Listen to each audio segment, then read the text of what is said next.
Praise the Lord. കർത്താവായ യേശു ക്രിസ്തുവിന്റെ മാധുര്യമേറിയ നാമം ഉയർത്തപ്പെടുമാറാകട്ടെ. രാവിലെ സമയം ഈ സൂം പ്ലാറ്റ്ഫോമിലൂടെ ദൈവവചനം ശ്രവിക്കുന്ന എല്ലാ ദൈവമക്കൾക്കും കർത്തൃദാസന്മാർക്കുമുള്ള ക്രിസ്തീയ പ്രഭാത വന്ദനങ്ങൾ അറിയിക്കുന്നു. ഓരോ പ്രഭാതം കൂടെ കാണുവാൻ ഭൂമിയുടെ പരപ്പിൽ കർത്താവ് നൽകുന്ന ഈ അവസരത്തെ ഒരു പദവിയായി കണ്ടുകൊണ്ട് കർത്താവിന് പ്രസാദമുള്ള യാഗമായി ഇന്ന് പ്രഭാതത്തിലായി തീരുവാൻ നമ്മെ തന്നെ സമ്പൂർണമായി നമുക്ക് കർത്താവിന്റെ കരങ്ങളിലേക്ക് ഭരമേൽപ്പിക്കാം. പ്രാർത്ഥനയോടെ നമുക്ക് തിരുവചന ധ്യാനങ്ങളിലേക്ക് പ്രവേശിക്കാം. നമ്മൾ ഇന്ന് രാവിലെ മുതൽ ചില ദിവസങ്ങളിലേക്കായി ഒരു ടോപ്പിക് ബേസ് ആയിട്ടുള്ള ഒരു ചിന്താ വിഷയം ചിന്തിപ്പാൻ കർത്താവിൽ ശരണപ്പെടുകയാണ്. അതിന് ആധാരമായി നമുക്ക് പ്രാരംഭമായ ഒരു വാക്യത്തിലേക്ക് പ്രവേശിക്കാം. 2 തിമോഥെയോസിന്റെ ലേഖനം 2-ാം അധ്യായത്തിന്റെ 1-ാം വാക്യത്തെ ആധാരമാക്കി നാം ചില ദിവസങ്ങൾ വചനത്തിൽ നിന്ന് ധ്യാനിപ്പാൻ കർത്താവിൽ ശരണപ്പെടുകയാണ്. 2 തിമോഥെയോസിന്റെ ലേഖനം 2-ാം അധ്യായം 1-ാം വാക്യം. എന്റെ മകനെ, ക്രിസ്തുവേശുവിലുള്ള കൃപയാൽ ശക്തിപ്പെടുക.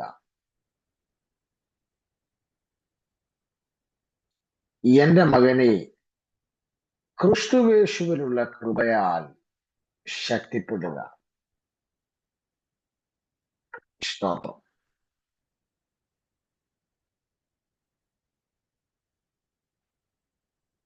നമ്മൾ ഈ വാക്യത്തെ അധികരിച്ചുകൊണ്ട് ദൈവകൃപ എന്നുള്ള വിഷയത്തെക്കുറിച്ചുള്ള ഒരു പഠനം നടത്തുവാനാണ് കർത്താവ് ശരണപ്പെടുന്നത്. നമുക്കറിയാം, പൗലോസ്ലീഹായുടെ ജീവിത സായാഹ്നത്തിൽ താൻ എഴുതിയ ലേഖനമാണ് 2 തിമോഥെയോസിന്റെ ലേഖനം. സ്തോത്രം. പൗലോസ് 2 പ്രാവശ്യം റോമൻ കാരാഗ്രഹത്തിൽ അകപ്പെടുന്നുണ്ട്. ആദ്യത്തെ പ്രാവശ്യം പൗലോസ് റോമൻ കാരാഗ്രഹത്തിൽ അകപ്പെടുന്നത് അപ്പോസ്തലപ്രവൃത്തി 28-ൽ നമ്മൾ കാണുന്നു. അതൊരു വാടക വീട്ടിലായിരുന്നു. താൻ വീട്ടു തടങ്കലിലാണ്. അതായത് ആദ്യത്തെ റോമൻ കാരാഗ്രഹവാസം.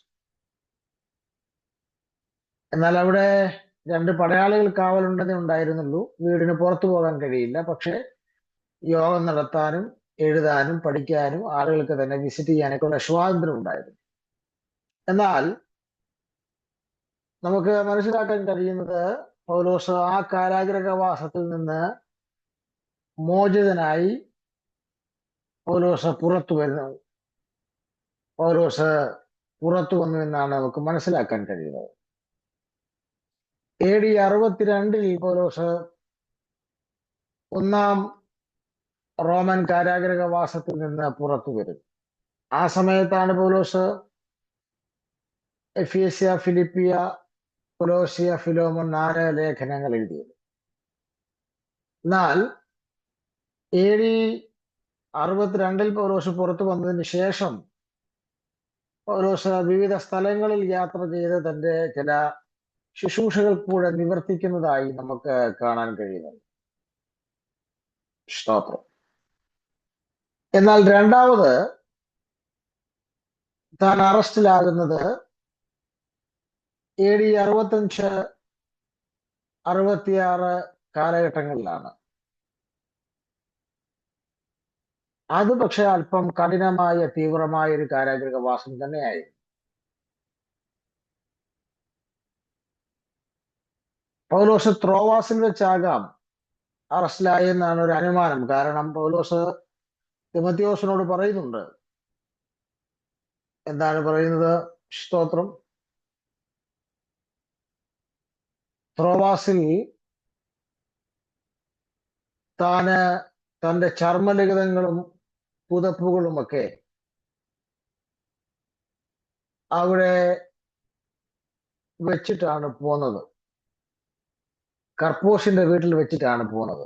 അപ്പോൾ ആ കർപ്പൂഷിന്റെ വീട്ടിലിരിക്കുന്ന ചർമ്മലിഖിതവും പുതപ്പും ഒക്കെ നീ എടുത്തുകൊണ്ട് വരണമെന്ന് പറയുന്നുണ്ട്. അപ്പോൾ അവിടെ വെച്ചായിരിക്കാം പൗലോസിനെ രണ്ടാമത് റോമൻ കാരാഗ്രഹവാസത്തിനായി അറസ്റ്റ് ചെയ്യപ്പെട്ടെന്നാണ് ചിന്തിക്കുന്നത്. അതല്ലെങ്കിൽ പൗലോസിനെ പോലൊരു മനുഷ്യനും തന്റെ ചർമ്മലിഖിതമൊന്നും അവിടെ വെച്ചിട്ട് പോരാൻ സാധ്യതയില്ല. അപ്പൊ അതൊന്നും എടുക്കാനുള്ളൊരു സാഹചര്യം ഉണ്ടായില്ല. അത് തന്റെ അറസ്റ്റ് ആയിരിക്കാമെന്നാണ് വേദചിന്തകന്മാർ അഭിപ്രായപ്പെടുന്നത്. സ്തോത്രം. പൗലോസ് ഇപ്പോൾ രണ്ടാമത് വീണ്ടും റോമൻ കാരാഗ്രഹവാസത്തിൽ വരികയാണ്. അതിന്റെ ഒരു പശ്ചാത്തലം നമുക്കറിയാം. അന്ന് റോം ഭരിച്ചുകൊണ്ടിരുന്നത് നീറോ ചക്രവർത്തിയായിരുന്നു. അദ്ദേഹം റോമൻ പട്ടണത്തിന് തീയിട്ടു. പട്ടണം മുഴുവൻ തീയിൽ വെന്തിരിഞ്ഞപ്പോൾ അതിന്റെ കുറ്റം ആരുടെയെങ്കിലും ചുമലിൽ വെച്ച് കെട്ടുവാൻ നീറോ ചക്രവർത്തി റോമാനഗരം കത്തിച്ചതിന്റെ മുഴുവൻ ഉത്തരവാദിത്വവും ക്രിസ്ത്യാനികളുടെ മേൽ ആരോപിച്ചു. അങ്ങനെ ക്രിസ്ത്യാനികളുടെ നേരെ ഒരു വലിയ പീഡനം അഴിച്ചുവിട്ടു. അങ്ങനെ ക്രിസ്ത്യാനികളുടെ ഒരു നേതാവെന്ന നിലയിൽ കൂടെയാണ് പൗലോസ്ലീഹായെ ത്രോവാസിൽ വെച്ച് റോമൻ പടയാളികൾ അറസ്റ്റ് ചെയ്യുന്നതെന്നാണ് നമുക്ക് മനസ്സിലാക്കാൻ കഴിയുന്നത്. സ്തോത്രം. അങ്ങനെ പൗലോസ് ഇപ്പോൾ ഇവിടെ കാരാഗ്രഹത്തിൽ കിടക്കുകയാണ്. റോമൻ കാരാഗ്രഹത്തിൽ കിടക്കുമ്പോൾ പൗലോസ് ആ കാരാഗ്രഹത്തിൽ കിടന്നുകൊണ്ട് തിമോത്തിയോസിന് നൽകുന്ന ചില നിർദ്ദേശങ്ങളാണ് ഈ ലേഖനത്തിന്റെ പ്രധാന പ്രമേയം. ഈ കാലത്ത് ജീവിക്കുന്ന നമുക്കും വളരെ അത്യാവശ്യമുള്ള ചില നിർദ്ദേശങ്ങളാണ് ഈ ലേഖനത്തിനകത്ത് നമുക്ക് കാണാൻ കഴിയുന്നത്. സ്തോത്രം. ഈ ലേഖനത്തിൽ പൗലോസ് പറയുന്നുണ്ട്, എന്റെ നിര്യാണകാലം അടുത്തു, ഞാൻ നല്ല പോർ പൊരുതി ഓട്ടം. അപ്പൊ അർത്ഥം ഞാൻ മരിക്കാൻ പോകുകയാണെന്നുള്ള ബോധ്യം അദ്ദേഹത്തിനുണ്ടായിരുന്നു. അപ്പൊ ഇനി തിമോത്തിയോസിനെ കാണാൻ കഴിഞ്ഞില്ലെങ്കിലോ, നേരിട്ട് ചില നിർദ്ദേശങ്ങൾ കൊടുക്കാനോ ചില തിരുത്തലുകൾ ചെയ്യാനോ ഒന്നും കഴിഞ്ഞില്ലെങ്കിലോ എന്നോർത്ത് അദ്ദേഹം തന്റെ ജീവിത സായാഹ്നത്തിൽ തന്റെ ഒടുവിലത്തെ ലേഖനമായി ഒരു വ്യക്തിപരമായ കത്തിലൂടെ തിമോത്തിയോസിനോട് തനിക്ക് പറയാനുള്ള നിർദ്ദേശങ്ങൾ കൈമാറുകയാണ്. പൊതുവെ 1 തിമോത്തിയോസ്, 2 തിമോത്തിയോസ്, തീത്തോസ്, ഇതിനെ 3 ഇടയ ലേഖനങ്ങൾ എന്നാണ് വിശേഷിപ്പിക്കുന്നത്. സ്തോത്രം. കാരാഗ്രഹത്തിൽ കിടന്നാണ് എഴുതുന്നത് 2 തിമോത്തിയോസ് എങ്കിലും അതിന്റെ ലേഖനത്തിന്റെ സ്വഭാവം വെച്ച് ഇതിനെ ഇടയലേഖനങ്ങളുടെ കാറ്റഗറിയിലാണ് പെടുത്തുന്നത്. സ്തോത്രം. നമ്മൾ ഇന്ന് ഈ ദൈവവചനം പഠിക്കുമ്പോൾ സ്തോത്രം നമ്മൾ 3 കാര്യങ്ങളാണ് 2 തിമോത്തിയോസ് 2-ാം അധ്യായം 1-ാം വാക്യത്തിന്റെ അടിസ്ഥാനത്തിൽ നാം ദൈവകൃപ എന്നുള്ള വിഷയങ്ങൾ ചിന്തിക്കുമ്പോൾ ആ ദൈവകൃപ എന്നുള്ളതിന്റെ മുഖവരയായി നമുക്ക് ആദ്യമായി 3 പ്രധാന കാര്യങ്ങൾ അത്യാവശ്യമായി ചിന്തിക്കാം. പൗലോസ് തിമോത്തിയോസിന് കൊടുക്കുന്ന നിർദ്ദേശമാണ് നമ്മളിവിടെ കാണുന്നത്. എന്റെ മകനെ, ക്രിസ്തുവേശുവിലുള്ള കൃപയാൽ ശക്തിപ്പെടുക. ഇവിടെ കുറെ കാര്യങ്ങൾ നമുക്ക് ചിന്തിക്കാനുണ്ട്. എങ്കിലും ഒന്നാമത്തെ പ്രയോഗം തന്നെ ചിന്തിക്കാനുള്ളതാ. ക്രിസ്തുവേശു എന്നുള്ളതാണ് ഒന്നാമത്തെ പ്രയോഗം. ക്രിസ്തുവേശു എന്ന് പറയാൻ കാരണം പത്രോസ്ലിഹായും യോഹന്നാനും യാക്കോബും ഇവരെല്ലാം യേശുക്രിസ്തു യേശുക്രിസ്തു എന്നാ പറയുന്നത്. പൗലോസ് ക്രിസ്തു യേശു എന്നാണ് പറയുന്നത്. യേശുക്രിസ്തുവിൽ യേശു ആദ്യവും ക്രിസ്തു രണ്ടാമതുമായിട്ടാണ് ആ പേരിനകത്ത് വരുന്നത്. പൗലോസ് പറയുമ്പോൾ ക്രിസ്തു യേശു, ക്രിസ്തു ആദ്യവും യേശു രണ്ടാമതും വരും. അതിന് കാരണം പരിചയത്തിന്റെ അല്ലെങ്കിൽ പരിചയപ്പെട്ടതിന്റെ ക്രമമനുസരിച്ചായിരിക്കാം ഇങ്ങനെ ഒരു സ്റ്റേറ്റ്മെന്റ് പൗലോസ് പറയുന്നത്. യേശു എന്നുള്ളത് ഭൂമിയിൽ വെച്ച് കർത്താവായ യേശു ക്രിസ്തുവിന് ഉണ്ടായിരുന്നൊരു പേരായിരുന്നു യേശു എന്നുള്ളത്. അപ്പം യേശു എന്നുള്ള പേര് ലോകത്തിൽ വന്ന യേശു അല്ലെങ്കിൽ താഴ്ച ഭവിച്ച യേശു, അങ്ങനെയാണ് യേശു എന്നുള്ള പേരിനെ കാണുന്നത്.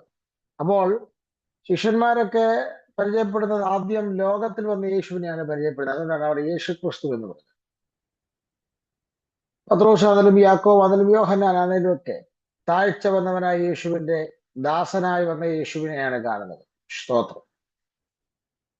എന്നാൽ പൗലോസ്ലീഹ ആദ്യമായി ദമസ്കോസിന്റെ പടിവാതിൽക്കൽ വെച്ച് പരിചയപ്പെടുമ്പോൾ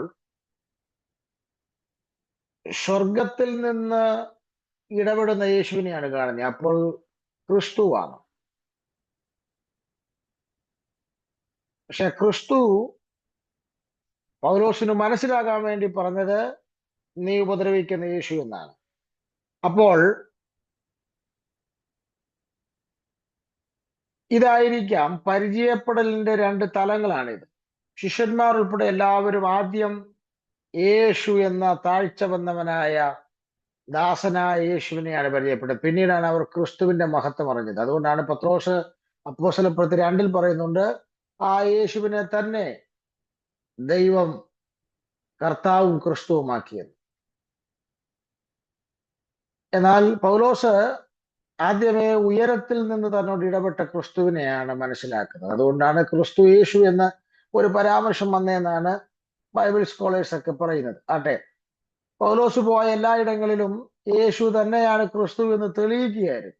പ്രത്യേകിച്ച് അപ്പോസ്തലപ്രവൃത്തി 18-ാം അധ്യായം 5-ാം വാക്യത്തിലൊക്കെ അത് കാണാൻ കഴിയുന്നത്. സ്തോത്രം. ഇനി നമ്മളിവിടെ മറ്റൊരു പ്രയോഗം കാണുകയാണ്. ശക്തിപ്പെടുക എന്ന പ്രയോഗമാണ് തിമോഥെയോസിനോട് പറയുന്നത്. ശക്തിപ്പെടുക. സ്തോത്രം. ശക്തിപ്പെടുക എന്നുള്ളതിന് നമ്മൾ ഒറ്റ വാക്കിൽ ചിന്തിച്ചാൽ ആരോഗ്യപരമായിട്ടുള്ള ഒരു വളർച്ചയെ പ്രകീർത്തിക്കാൻ വേണ്ടി പറയുന്ന ഒരു പ്രയോഗമാണ് ശക്തിപ്പെടുക.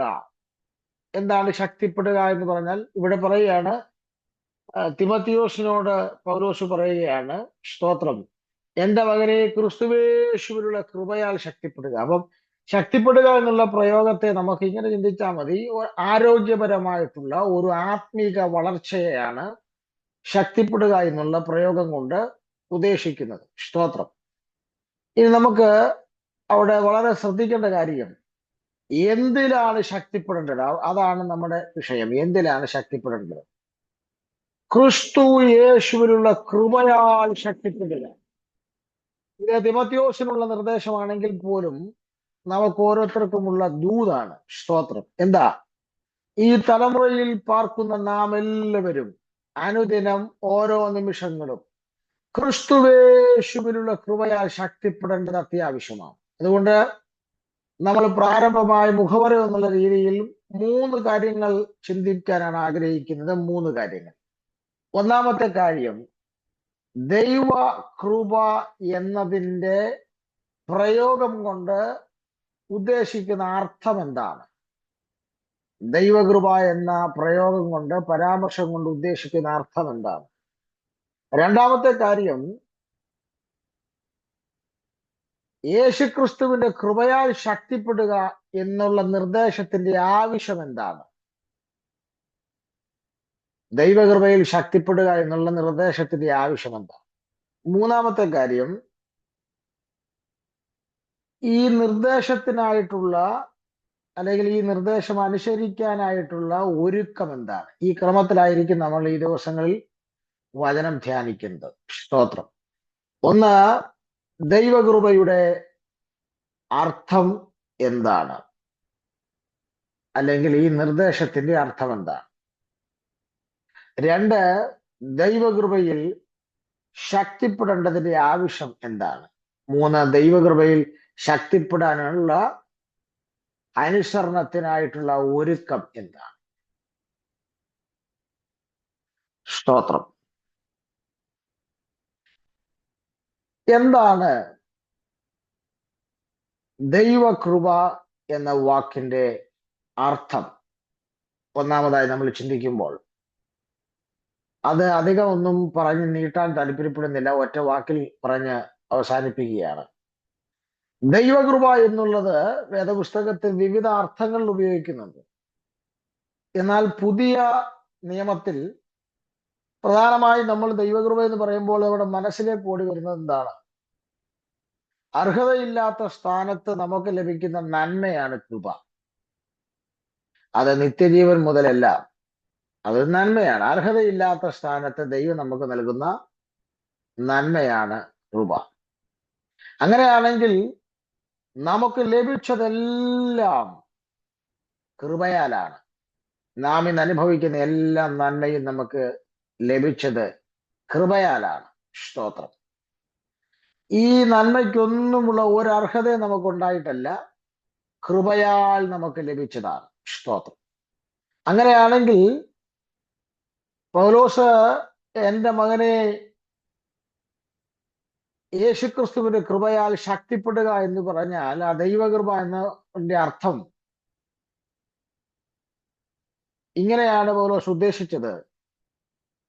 നാം ശക്തിപ്പെടുവാൻ, നാം വളരുവാൻ, നാം ശക്തരായി തീരുവാൻ ക്രിസ്തുവിൽ നമുക്കുള്ള സകലവും, അതാണ് ഈ കൃപ എന്ന വാക്കുകൊണ്ട് അർത്ഥമാക്കുന്നത്. നമ്മുടെ ആത്മീക വളർച്ചയ്ക്ക് നാം ശക്തിപ്പെടേണ്ടതിന് വേണ്ടി, നാം ശക്തരായി തീരേണ്ടതിന് വേണ്ടി ക്രിസ്തുവിലൂടെ നമുക്ക് ലഭിച്ച എല്ലാ നന്മകളെയും, എന്തൊക്കെ ക്രിസ്തുവിലൂടെ നമുക്ക് ലഭിച്ചോ, എന്തൊക്കെ ക്രിസ്തുവിൽ നമുക്കുണ്ടോ, അതിന് പേരാണ് കൃപ എന്നുള്ള വാക്കുകൊണ്ട് അർത്ഥവത്താക്കുന്നത്. കൃപ എന്ന വാക്ക് അതിൽ ഉൾപ്പെട്ടിരിക്കുകയാണ്. അങ്ങനെയെങ്കിൽ നമുക്ക് ഇങ്ങനെ ഒരു കൺക്ലൂഷനിലേക്ക് എത്തിച്ചേരാം. കർത്താവിൽ സ്വർഗം നമുക്ക് അനുവദിക്കുന്ന സകല കാര്യങ്ങൾ ഉപയോഗിച്ച്, അതായത് യേശുക്രിസ്തു മുഖാന്തരം സ്വർഗം നമുക്ക് തന്നിരിക്കുന്ന മുഴുവൻ കാര്യങ്ങളും ഉപയോഗിച്ച്, മുഴുവൻ നന്മകളും ഉപയോഗിച്ച് ആത്മികമായി വളർന്ന് ശക്തരാകുന്ന ഒരവസ്ഥയ്ക്കാണ് ദൈവകൃപയാൽ ശക്തിപ്പെടുക എന്നതുകൊണ്ട് അർത്ഥവത്താക്കുന്നത്. സ്തോത്രം. പൗലോസ് തിമോത്തിയോസിനോട് പറയുകയാണ്, എന്റെ മകനായ തിമോത്തിയോസേ, കർത്താവായ യേശുക്രിസ്തു മുഖാന്തരം സ്വർഗം നിനക്ക് തന്നിരിക്കുന്ന മുഴുവൻ മുഴുവൻ നന്മകളും നിന്റെ ആത്മീക വളർച്ചയ്ക്ക് വേണ്ടി, നിന്റെ ശക്തിപ്പെടലിന് വേണ്ടി നീ ഉപയോഗിക്കേണ്ടത് ആവശ്യമാണ് എന്നുള്ളതാണ് ദൈവകൃപ എന്ന വാക്കുകൊണ്ട് അർത്ഥവത്താക്കുന്നത്. അങ്ങനെയാണെങ്കിൽ ഇന്ന് രാവിലെ സമയം യേശുക്രിസ്തുവിലൂടെ നമുക്ക് ദൈവം തന്നിരിക്കുന്ന എല്ലാ നന്മകളും നമ്മുടെ ആത്മീക വളർച്ചയ്ക്കും ശക്തീകരണത്തിനും വേണ്ടി നാം ഉപയോഗിക്കുന്നതാണ് ദൈവകൃപയാൽ ശക്തിപ്പെടുക എന്നതുകൊണ്ട് ഉദ്ദേശിക്കുന്നത്. സ്തോത്രം. ഇവിടെ രണ്ടാമതായി നമ്മൾ ചിന്തിക്കാൻ പോകുന്ന കാര്യം, അത് ഇന്ന് തീരുമെന്ന് തോന്നുന്നില്ല, എങ്കിലും നമുക്കൊന്ന് തുടങ്ങി വെക്കാം. സ്തോത്രം. രണ്ടാമതായി, ദൈവകൃപയിൽ ശക്തിപ്പെടേണ്ടതിന്റെ ആവശ്യകത എന്താണ്? അങ്ങനെ ഒരു നിർദ്ദേശത്തിന്റെ ആവശ്യകത എന്താണ്? സ്തോത്രം. ദൈവകൃപയിൽ ശക്തിപ്പെടേണ്ടതിന്റെ ആവശ്യകത എന്താണ്? ഒരു മൂന്നാല് കൂട്ടം കാര്യങ്ങൾ ഇതിനെ മറുപടി പറയാനുണ്ട്. അതിൽ ഒന്നാമത്തെ കാര്യം ഞാൻ ഒന്ന് ഓർമ്മപ്പെടുത്തുകയാണ്. ദൈവകൃപയിൽ ശക്തിപ്പെടേണ്ടതിന്റെ ആവശ്യകത. പൗലോസ്ലീഹ ഈ നിർദ്ദേശം തിമോത്തിയോസിന് നൽകുമ്പോൾ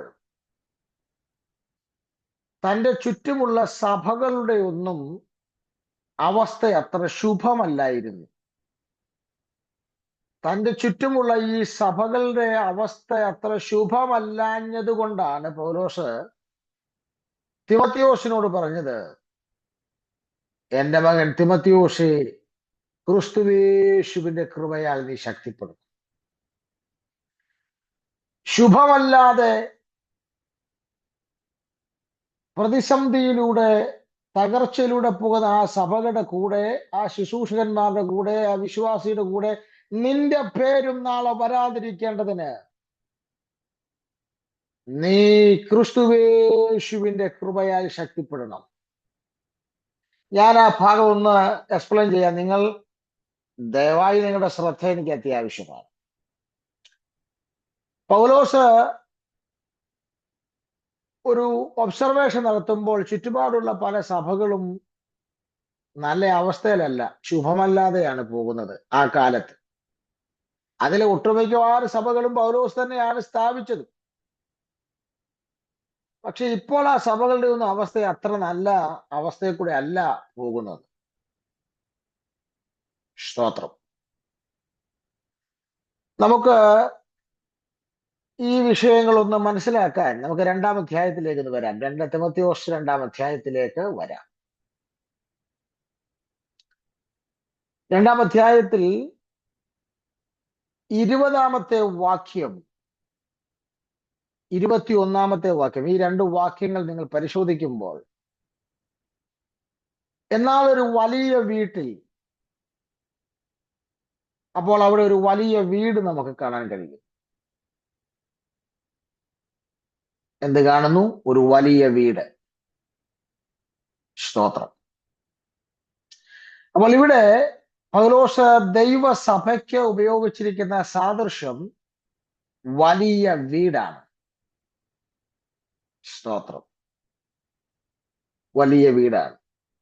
എന്നാൽ 1 തിമോഥെയോസിന്റെ ലേഖനത്തിൽ 3-ാം അധ്യായത്തിന്റെ 15-ാം വാക്യം നിങ്ങൾ ശ്രദ്ധിച്ചാൽ അവിടെ ദൈവസഭയ്ക്ക് ഉപയോഗിച്ചിരിക്കുന്ന പരാമർശം ദൈവാലയം എന്നാണ്. സത്യത്തിന്റെ തൂണും അടിസ്ഥാനവുമായ ദൈവാലയം എന്നാണ്. ദൈവാലയം എന്ന് പറഞ്ഞാൽ എന്താണ് അർത്ഥം? ദൈവത്തിന്റെ ഭവനം അല്ലെങ്കിൽ ദൈവത്തിന്റെ വീട്. അപ്പം ഒന്ന് ഹൗസാണ്, മറ്റൊന്ന് ഗ്രേറ്റ് ഹൗസാണ്. 1 തിമോഥെയോസിന്റെ ലേഖനം 3:15 ദൈവത്തിന്റെ വീട് എന്ന അർത്ഥത്തിലാണ് കൊടുത്തിരിക്കുന്നത്, ദൈവാലയം എന്ന്. എന്നാൽ ഇവിടെ 2 തിമോഥെയോസ് 2:20-21 വാക്യങ്ങളിൽ ദൈവസഭയെ പൗലോസ് പരാമർശിക്കുന്നത് വലിയ വീട്, ഗ്രേറ്റ് ഹൗസ്.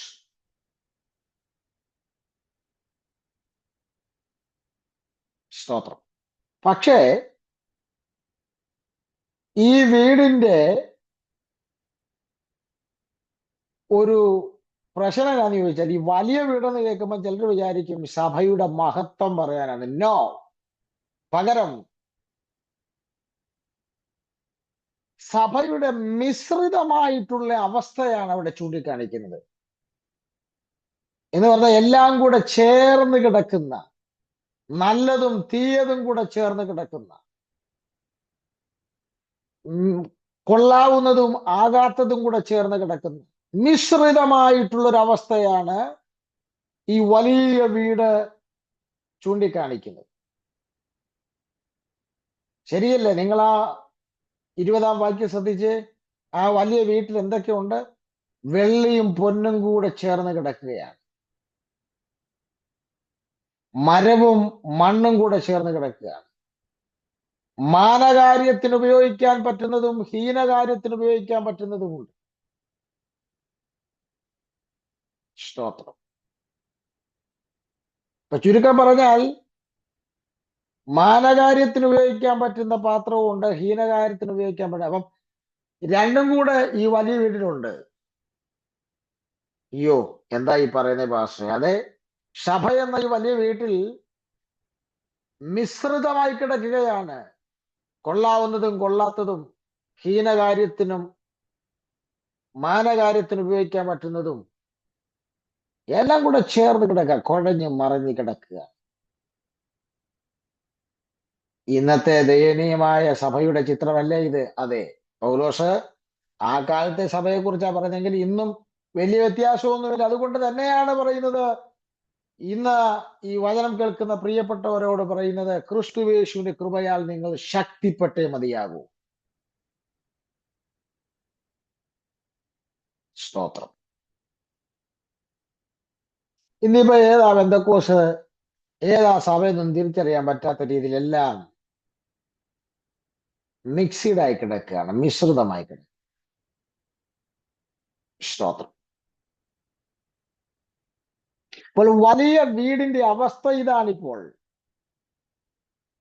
ഇനി നമ്മള് ഈ വലിയ വീട് വിട്ടിട്ട് മറ്റൊരു കാര്യത്തിലേക്ക് പോകാം. 2 രാജാക്കന്മാരുടെ പുസ്തകം 4-ാം അധ്യായത്തിന്റെ 38 മുതൽ 41 വരെയുള്ള വാക്യങ്ങൾ. അവിടെ വലിയ കലം എന്ന് കാണുന്നുണ്ട്. ഇവിടെ വലിയ വീടാണെങ്കിൽ അവിടെ വലിയ കലം.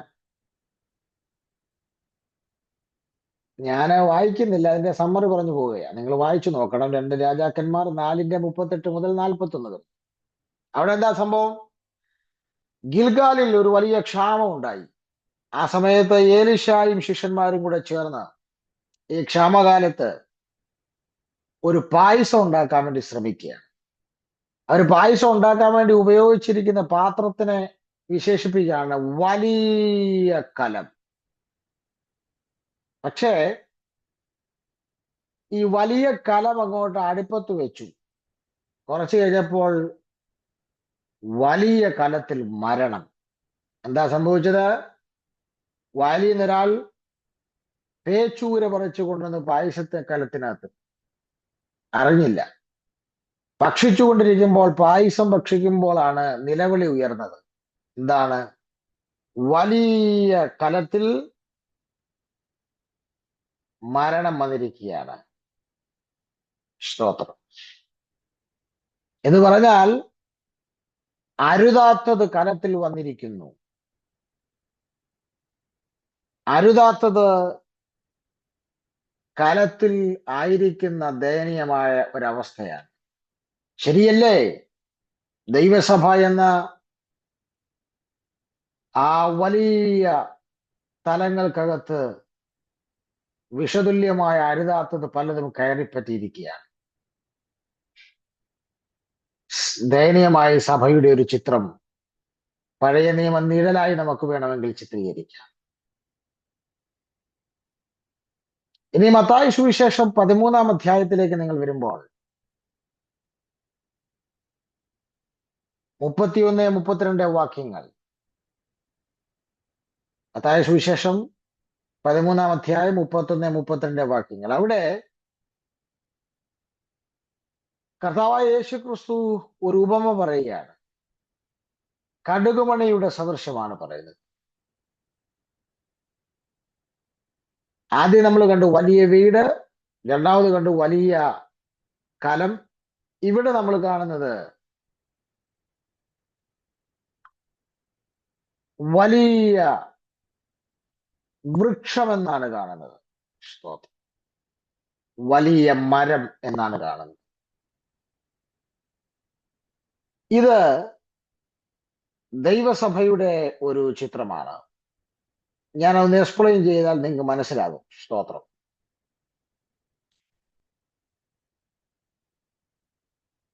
വലിയ വൃക്ഷം.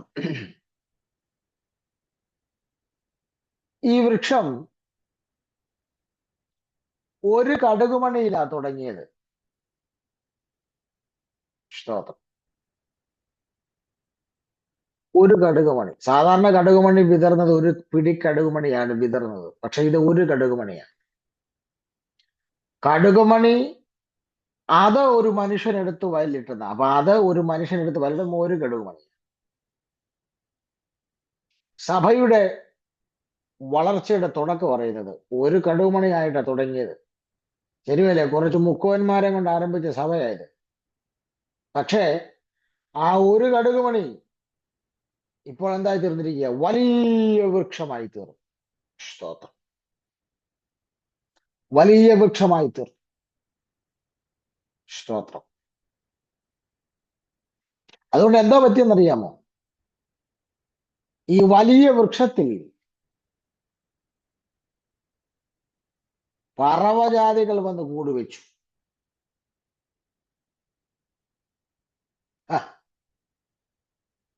എന്തൊരു വേദനാജനകമായ ചരിത്രമാണ്. സഭയുടെ തുടക്കമാണ് ഒരു കടുകുമണി.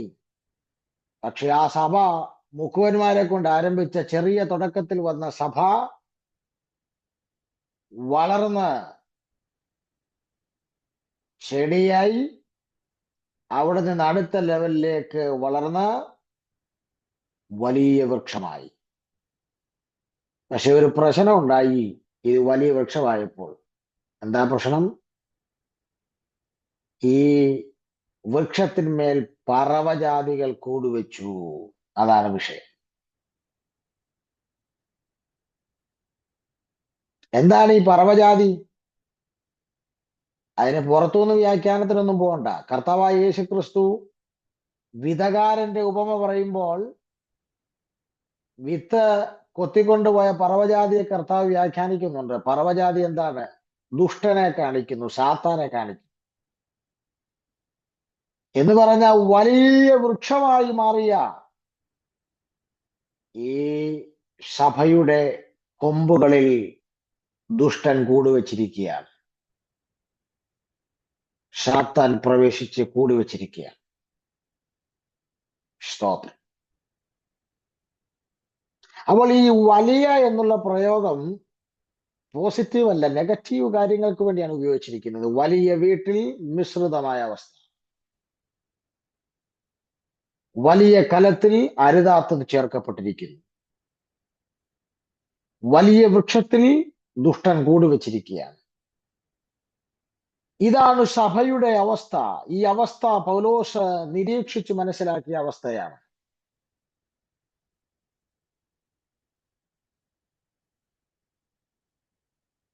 സ്തോത്രം.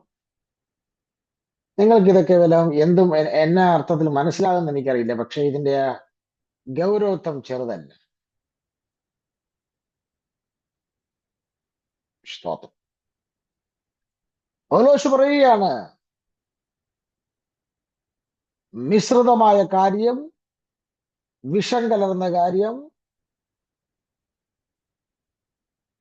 പറവജാതി കൂടുവെച്ച കാര്യം. സ്തോത്രം. പൗലോസ് തിമോത്തിയോസിന്റെ 2-ാം ലേഖനം 2-ാം അധ്യായം 20-ാം വാക്യത്തിൽ സഭയെ വലിയ വീടിനോട് ഉപമിക്കുമ്പോൾ പൗലോസ് അതുകൊണ്ട് ഉദ്ദേശിക്കുന്ന കാര്യം എന്താണ്? പൗലോസ് ഉദ്ദേശിക്കുന്നത് സഭ സകലവും കലർന്ന മിശ്രിതമായ, ആകാത്തതും ഇല്ലാത്തതുമായ മുഴുവൻ കാര്യങ്ങൾ, മാനത്തിനും ഹീനത്തിനും ഉപയോഗിക്കാവുന്ന എല്ലാം കൂടെ ചേർന്ന് കിടക്കുന്ന ഒരവസ്ഥയിലേക്ക് വന്നിരിക്കുകയാണ്. ശരിയല്ലേ പ്രിയപ്പെട്ടവര്? സഭയ്ക്കകത്ത് ഉപദേശം, നല്ല ഉപദേശവുമുണ്ട്, ദുരുപദേശവുമുണ്ട്. വ്യാപകമായിരിക്കുകയാണ്, ഇടകലർന്ന് കിടക്കുകയാണ്. പല ദുരുപദേശങ്ങളെ കുറിച്ചും പൗലോസ് ഇതിനകത്ത് പറയുന്നുണ്ട്. സ്തോത്രം. നിങ്ങള് 2 തിമോത്തിയോസിന്റെ ലേഖനം 2-ാം അധ്യായത്തിന്റെ 16 മുതൽ 18 വരെ വായിച്ചാൽ അവിടെ പൗലോസ് പറയുന്നു, സ്തോത്രം, പുനരുത്ഥാനം കഴിഞ്ഞുപോയി എന്ന് തെറ്റായ ഉപദേശം പഠിപ്പിക്കുന്ന ചിലർ ഉണ്ട് എന്ന് തിമോത്തിയോസിന് പൗലോസ് ഒരു മുന്നറിയിപ്പ് കൊടുക്കുകയാണ്. പുനരുത്ഥാനം കഴിഞ്ഞുപോയി എന്ന് പഠിപ്പിക്കുന്ന ചിലരുണ്ട് എന്ന് പൗലോസ് വളരെ ഗൗരവമായി ആ 2-ാം അധ്യായം 18-ാം വാക്യം നോക്കി. ഹുമനിയോസും ഫിലത്തോസും അവരുടെ കൂട്ടത്തിലുള്ളവരാകുന്നു. അവർ സത്യം വിട്ടുതെറ്റി പുനരുത്ഥാനം കഴിഞ്ഞുവെന്ന് ഉപദേശം പഠിപ്പിച്ച ചിലരുടെ വിശ്വാസത്തെ മറിക്കുക. കണ്ടോ? അപ്പൊ സഭയ്ക്കകത്ത് പുനരുത്ഥാനം വരാൻ പോകുന്നുവെന്നും പുനരുത്ഥാനം കഴിഞ്ഞുപോയി എന്നും 2 ഉപദേശം, ദുരുപദേശവുമുണ്ട്, നല്ല ഉപദേശവുമുണ്ട്. മിക്സായി കിടക്കുകയല്ലേ?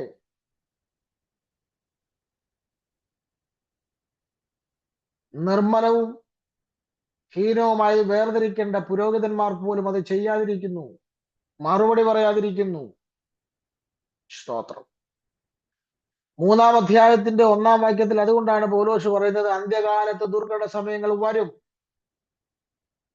എന്ന്. മാത്രമല്ല 4-ാം അധ്യായത്തിന്റെ 3-4 വാക്യങ്ങളിലേക്ക് വരുമ്പോൾ പൗലോസ് എടുത്തു പറയുന്നു, പഥ്യോപദേശം പൊറുക്കാതെ കർണരസമുള്ള ഉപദേശങ്ങൾക്ക് പുറകെ, കർണരസത്തിന്റെ പുറകെ ആളുകൾ ഓടിക്കൂടുന്ന ഒരു കാലം വരുന്നു എന്ന് പറയുന്നു.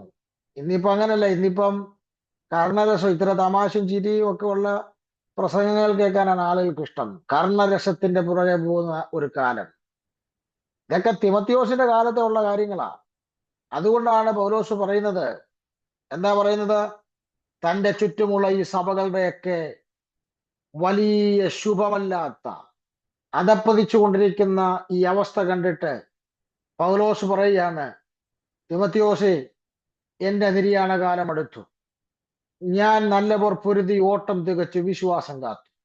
ഞാൻ നീതിയുടെ കിരീടത്തിനായിരിക്കുക. ഇനി എനിക്കിവിടെ ആളുകളെ തിരുത്താനും ഉപദേശിക്കാനും ആളുകളുടെ സഞ്ചരിച്ചു പോയി അത് ലേഖനങ്ങളിലൂടെ അവരെ തർജ്ജനം ചെയ്യാനോ എന്നുള്ള സമയമില്ല. പക്ഷേ ഒരു കാര്യം ഞാൻ നിന്നോട് പറയുകയാണ്, സ്തോത്രം, എനിക്ക് പകരം ഞാൻ ചെയ്തുകൊണ്ടിരുന്ന ശുശ്രൂഷ ഇവിടെ ചെയ്യേണ്ടവനാണ് ഇനി നീ. ഇനി ഈ സഭകളിൽ പലർക്കും നീയാണ് കർശനമായ നിർദ്ദേശം കൊടുത്ത് അവരെ ശരിയായ ട്രാക്ക് കയറ്റിവിടേണ്ടത്.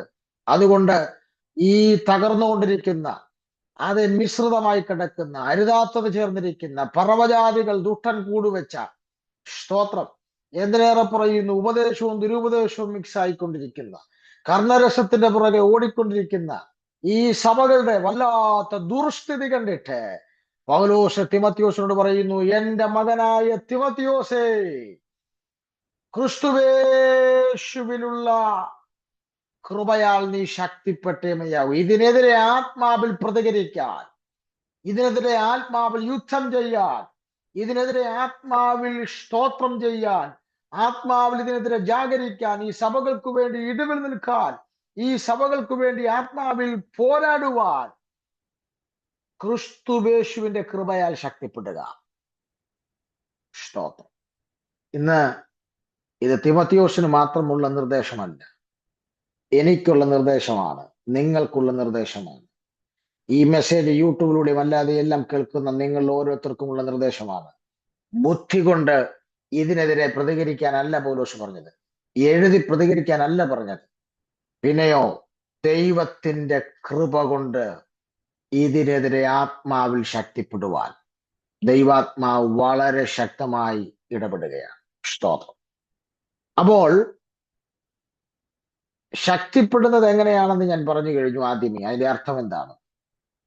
സ്വർഗത്തിലെ ദൈവം ക്രിസ്തുവേശുവിലൂടെ തന്ന എല്ലാ നന്മകളിലൂടെയും ആത്മീകമായി നാം വളരുക, ശക്തിപ്പെടുന്നതാണ് ദൈവകൃപയിലുള്ള ശക്തിപ്പെടുന്നത്. അതിന്റെ ആവശ്യകതയാണ് രണ്ടാമത് നമ്മളിപ്പോൾ പറഞ്ഞത്. തന്റെ ചുറ്റുമുള്ള സഭകളുടെ അവസ്ഥ കണ്ടിട്ടാണ് പൗലോസ് തിമത്തിയോസിനോട് പറയുന്നത്, ക്രിസ്തുവേശുവിന്റെ കൃപയാൽ ശക്തിപ്പെടുക. നമുക്ക് ദൈവം വെച്ചാൽ നാളെ അടുത്ത കാര്യം, എന്തുകൊണ്ടാണ് പൗലോസ് ശക്തിപ്പെടുവാൻ തിമത്തിയോസിനോട് പറഞ്ഞ രണ്ടാമത്തെ നിർദ്ദേശം, ആ നിർദ്ദേശത്തിന്റെ രണ്ടാമത്തെ ആവശ്യകത എന്താണെന്ന് നമുക്ക് ചിന്തിക്കാം. ഇന്ന് പ്രാർത്ഥനയ്ക്കായി തലകൾ വണക്കാം, കണ്ണുകൾ അടയ്ക്കാം. പ്രിയ പിതാവേ, നസ്രയനായ യേശുവിൻ നാമത്തിൽ ഹൃദയവേദനയോടെ ഞങ്ങൾ ഇന്ന് ഈ സന്ദേശത്തെ കൈക്കൊള്ളുകയാണ്. കാരണം ഞങ്ങളെ ചുറ്റുമുള്ള സഭകളുടെ അവസ്ഥകൾ, കർത്താവേ, ഞങ്ങൾക്ക് ചിന്തിക്കാൻ കഴിയാത്ത കാര്യങ്ങൾ ദൈവസഭകൾക്കകത്തോട്ട് വല്ലാത്ത മിശ്രിതമായി അരുതാത്തത് ചേർക്കപ്പെടുന്ന അനുഭവങ്ങളിലൂടെ പോകുകയാണ്. എന്നാൽ കർത്താവിന്റെ ആത്മാവ് ഞങ്ങളോട് വ്യക്തമായി പറഞ്ഞു, ഈ വിഷയം കണ്ട് നിർവികാരികളായിരിക്കാതെ ഇതിനെതിരെ ആത്മാവിൽ അതേ പ്രതികരിക്കാൻ, ആത്മാവിൽ യുദ്ധം ചെയ്യാൻ, ക്രിസ്തുവേശുവിന്റെ കൃപയാൽ ശക്തിപ്പെടുവാൻ അങ്ങ് ഞങ്ങൾക്ക് നൽകുന്ന നിർദ്ദേശത്തിനായി സ്തോത്രം. ഞങ്ങളതിനെ ഹൃദയം ഭാഗത്തിൽ വഹിക്കുന്നു. കർത്താവ് അങ്ങനെ ചെയ്യും. പ്രാർത്ഥന കേട്ടതിന് സ്തോത്രം. നാളെ ഞങ്ങൾക്ക് ഈ പഠനം തുടരുവാൻ സഹായിക്കും. മഹത്വം കർത്താവ് എടുക്കണം. യേശു ക്രിസ്തുവിൻ ധന്യമുള്ള നാമത്തിൽ തന്നെ, ആമേൻ. കർത്താവ് പ്രാർത്ഥനയും യാചനയും കേട്ടതിനായി സ്തോത്രം ചെയ്യാം. സ്തോത്രം, സ്തോത്രം, സ്തോത്രം. പിതൃപുത്ര പരിശുദ്ധാത്മാകാം ത്രിയേക ദൈവത്തിന്റെ കൃപയും സമാധാനങ്ങളും ആശീർവാദങ്ങളും പ്രാർത്ഥിച്ച വിഷയങ്ങളോടും കേട്ട ദൈവജനത്തോടും പിരിയുന്ന നാം ഓരോരുത്തരോടും ദൂരത്തും ചാരത്തുമുള്ള സമശിഷ്ടങ്ങളോടും കർത്താവായ യേശു ക്രിസ്തുവിന്റെ രണ്ടാമത്തെ മേഘപ്രത്യക്ഷത പറയുന്ന നീക്കം ഉണ്ടായിരിക്കുമാറാകട്ടെ. ആമേൻ. യേശു ക്രിസ്തു മുഖാന്തരം ഇന്ന് പകൽ ജയം നൽകിയ ഈ കർത്താവായ യേശു ക്രിസ്തു മുഖാന്തരം ജയം നൽകിയ പിതാവിനെ ശക്തിയോടെ ശ്രുതിക്കാം. കർത്താവായ യേശുവേ, വേഗം വരണമേ. സമാധാനത്തോടെ നമുക്ക് പിരിയാം. കർത്താവ് നമ്മെ എല്ലാവരെയും സഹായിക്കട്ടെ. ദൈവത്തിന്റെ കൃപ നമ്മെ മറയ്ക്കട്ടെ. God bless you and thank you all.